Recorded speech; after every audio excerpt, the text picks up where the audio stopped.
Agradecidos con Dios porque nos da la oportunidad de poder hacer entrega de otro lote de sillas de ruedas, de algunos bastones. Pues este es un equipo que viene donado directamente de Estados Unidos de Norteamérica y de la iglesia Betel. Yo creo que siempre vamos a estar agradecidos con Dios, agradecidos con el grupo de hermanos cristianos que el día de hoy pues están bendiciendo al departamento y al municipio de Santa Cruz de Quiché.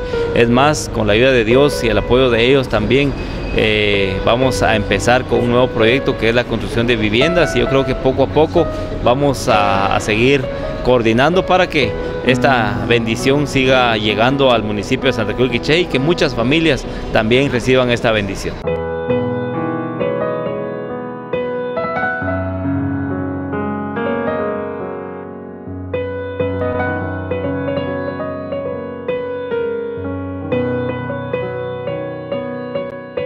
El Ministerio Betel Internacional es en Estados Unidos que nos está apoyando en esta día. ¿Alrededor de cuántas personas vienen en la brigada que pues hoy traen este apoyo?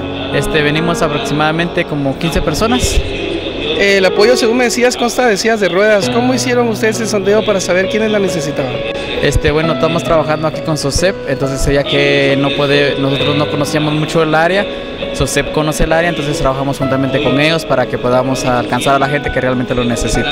Magnífico. ¿Cuál sería tu mensaje a toda la población quichelense, puesto que este es un gran apoyo para las personas de la tercera edad? Pues si conocen a otras personas que necesiten, pues abocarse ahí a SOCEP para que podamos nosotros también alcanzar a esas otras personas y que podamos darle un espacio también a estas personas que ya que son parte de nuestro pueblo, nuestra sociedad. ¿Qué se siente darle ese mensaje de vida y ese respiro de esperanza a las personas? Pues para mí es un honor decirles que estamos para servirles, ya que Dios nos trajo acá para que podamos ayudar.